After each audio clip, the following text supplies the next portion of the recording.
आज हम बात करेंगे डायनामिक इक्विलिब्रियम की। डायनामिक इक्विलिब्रियम की बात करने जा रहा हूँ मैं। डायनामिक इक्विलिब्रियम क्या होता है? The state at which rate of forward reaction become equal to the rate of reverse reaction. ठीक है ना, इसे हम कहते हैं ये कौन सी है रिएक्शन की स्टेट? ये है जी डायनामिक इक्विलिब्रियम वाली। यानी कि फॉर एग्जांपल यहाँ पर क्या होता है,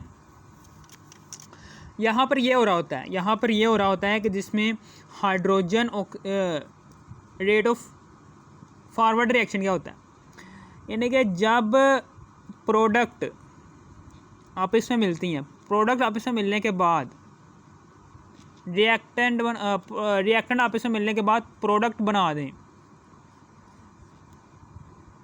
ठीक है ना, ये रिएक्शन इस वक्त कौन सी डायरेक्शन में हो रहा होता है? फॉरवर्ड रिएक्शन में,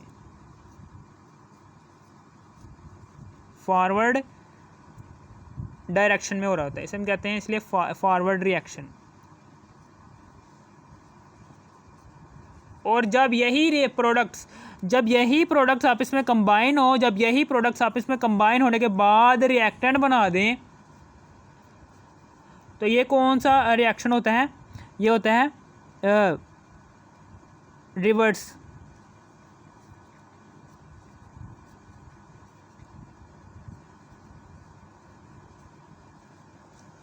ठीक है ना, फॉरवर्ड रिएक्शन में क्या होता है, जिसमें रिएक्टेंट्स आपस में मिलने के बाद प्रोडक्ट बना देते हैं।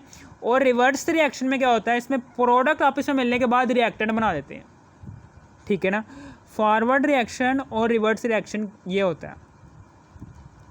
ठीक है ना, समझ आ गई आपको? ये है फॉरवर्ड रिएक्शन को हम रिप्रेजेंट करते हैं, बड़ा आर क्या ज़ाहिर कर रहा होता है? ये रेट को ज़ाहिर कर रहा होता है। Rate of forward reaction is equal to बड़ा आर क्या ज़ाहिर कर रहा है? ये रेट है ऑफ रिवर्स रिएक्शन। ठीक है ना, समझ आ गई है? फॉरवर्ड रिएक्शन ये होता है कि जिसमें रिएक्टेंट्स आपस में मिलने के बाद प्रोडक्ट बना रही होती हैं, उस वक्त जो उनसी रिएक्शन की डायरेक्शन होती है वो फॉरवर्ड में होती है। और जब वही वाली प्रोडक्ट्स कंबाइन होने के बाद प्रोडक्ट्स दोबारा से कंबाइन होती हैं और रिएक्टेंट में चेंज होती हैं, उस वक्त जो उनसी रिएक्शन की डायरेक्शन होती है, उस वक्त रिएक्शन की डायरेक्शन रिवर्स में होती है। इस तरीके से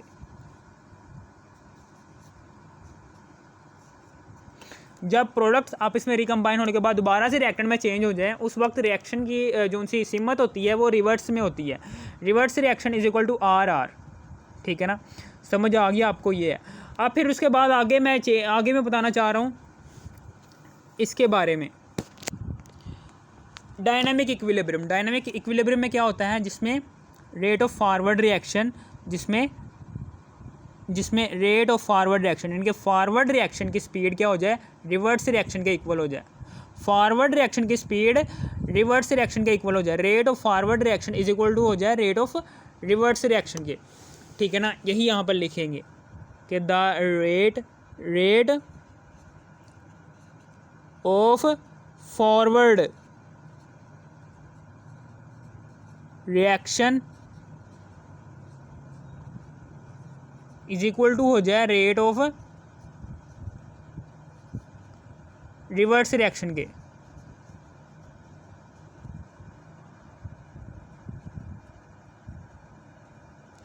जिसमें फॉरवर्ड रिएक्शन जो उनसे है वो रिवर्स रिएक्शन के इक्वल हो जाए। यानी कि जैसे ही फॉरवर्ड रिएक्शन की स्पीड जो उनसी है वो रिवर्स रिएक्शन की स्पीड के इक्वल हो जाएगी, तो जाहिर सी बात है कि फॉरवर्ड रिएक्शन में जितनी प्रोडक्ट बन रही होगी उतनी ही रिवर्स रिएक्शन में रिएक्टेंट बन रही होंगी।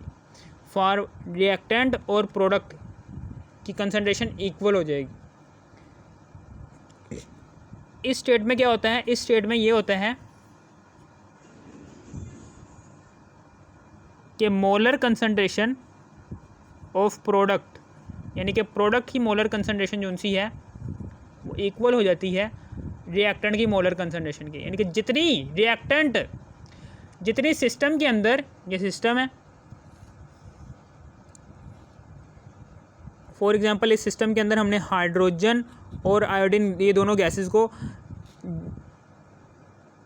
यहाँ पर इकट्ठा किया हुआ है। ये दोनों रिएक्शन, इन दोनों गैसेज में रिएक्शन क्यों होता है तो HI बन जाता है। और इसी तरीके से जब हाइड्रोजन आयोडाइड वापस से टूटता है तो ये दोबारा से हाइड्रोजन आयोडाइड बन जाता है। यहाँ पर हाइड्रोजन की, आयोडीन की और HI की, इन दोनों की कंसनट्रेशन, मोलर कंसनट्रेशन इसकी, इसकी और इसकी, ये क्या होती हैं, ये इक्वल होती है। ये इसके इक्वल, ये सारी की सारी मोलर कंसनट्रेशन इक्वल होती है। ठीक है ना, समझ आ गई आपको? यही मैं कहना चाह रहा हूँ कि इसमें रिएक्टेंट है, रिएक्टेंट की मोलर कंसनट्रेशन अगर प्रोडक्ट की मोलर कंसनट्रेशन के इक्वल हो जाए, जितना इस सिलेंडर के अंदर रिएक्टेंट मौजूद है, रिएक्टेंट की कंसनट्रेशन मौजूद है, उतनी ही इस सिलेंडर के अंदर प्रोडक्ट की कंसनट्रेशन मौजूद हो, तो उस वक्त वो रिएक्शन कौन सी स्टेट में होगा? डायनामिक इक्विलिब्रियम स्टेट में। ठीक है ना, समझ आ गई आपको? और यहाँ पर अब मैं ये वाली बात लिखने जा रहा हूँ ग्राफ की शक्ल में। ये ग्राफ ड्रॉ कर रहा हूँ।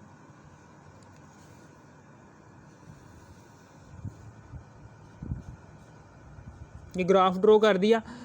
यहाँ पर ऊपर इधर आ गया जी कंसंट्रेशन,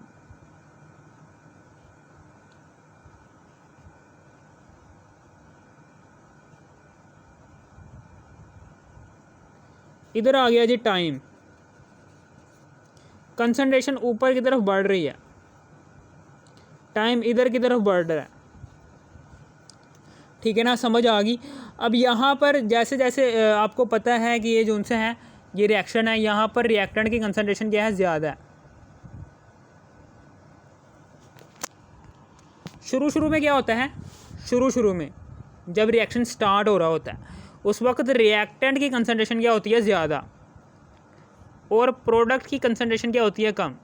जैसे जैसे रिएक्शन चलता रहता है तो प्रोडक्ट की कंसंट्रेशन हो जाती है ज़्यादा, ठीक है ना, और रिएक्टेंट की कंसंट्रेशन क्या हो जाती है? कम हो जाती है। जैसे रिएक्टेंट की कंसंट्रेशन कम हो जाती है और प्रोडक्ट की कंसंट्रेशन ज़्यादा हो जाती है, तो अब ये दोबारा से प्रोडक्ट जो उनसे हैं ये दोबारा से रिएक्टेंट में चेंज होंगे, दोबारा से रिएक्टेंट में चेंज होंगे। एक वक्त ऐसा आएगा कि प्रोडक्ट और रिएक्टेंट इन दोनों की कंसंट्रेशन इक्वल हो जाएगी, और इसी स्टेट को कहते हैं डायनामिक इक्विलिब्रियम। शुरू में रिएक्टेंट की कंसंट्रेशन ज़्यादा होती है, जैसे ही रिएक्शन होता रहता है रिएक्टेंट का आपस में, तो प्रोडक्ट की कंसंट्रेशन बढ़ जाती है। जैसे प्रोडक्ट की कंसंट्रेशन बढ़ जाती है तो रिएक्टेंट की कंसंट्रेशन कम हो जाती है। और एक वक्त ऐसा आता है कि रिएक्टेंट और प्रोडक्ट दोनों की कंसंट्रेशन इक्वल हो जाती है एट इसी टाइम पर डायनामिक इक्विलिब्रियम वजूद में आता है। शुरू में रिएक्टेंट की कंसंट्रेशन क्या होती है? ज़्यादा होती है।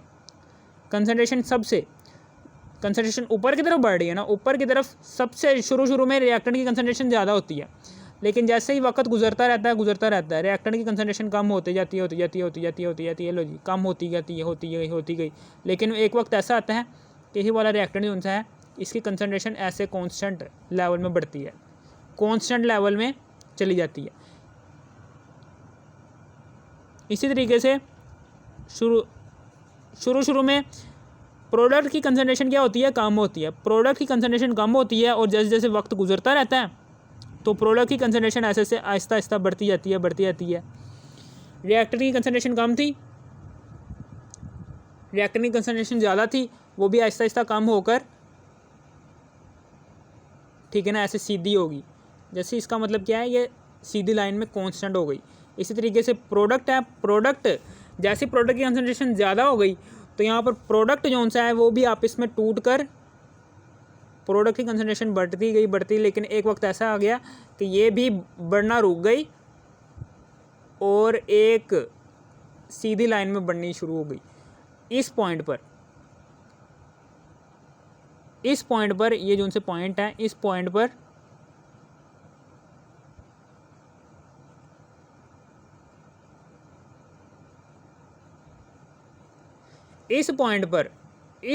आकर रिएक्टेंट की मोलर कंसंट्रेशन, जो उनसी रिएक्टेंट है उसकी मोलर कंसंट्रेशन इक्वल हो जाती है प्रोडक्ट की मोलर कंसंट्रेशन के। इस पॉइंट पर आकर, ये जो सा पॉइंट है ना, इस पॉइंट पर आकर रिएक्टेंट की मोलर कंसंट्रेशन जो सी है वो प्रोडक्ट की मोलर कंसंट्रेशन के इक्वल हो जाती है। और इसी पॉइंट को कहते हैं जी डायनामिक इक्विलिब्रियम।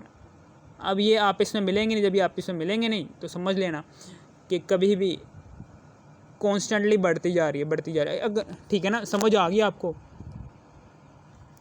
आपको कैसे पता चला कि इस पॉइंट पर ही रिएक्टेंट और प्रोडक्ट की मोलर कंसंट्रेशन इक्वल है, ठीक है ना। मुझे इस वजह से पता चला है क्योंकि अब ना तो रिएक्टेंट की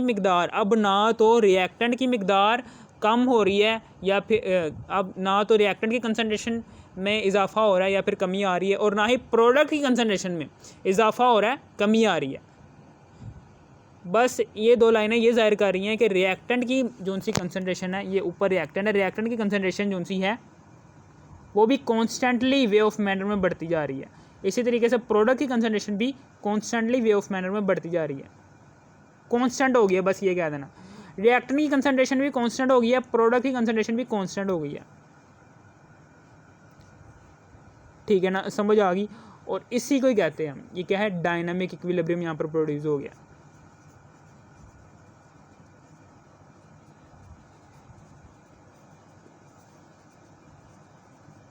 अगर आपको इस वीडियो की जरा से भी थोड़ी सी भी समझ आ गई, इस वीडियो को कर दो लाइक और सब्सक्राइब और शेयर भी कर देना। Thanks for watching me.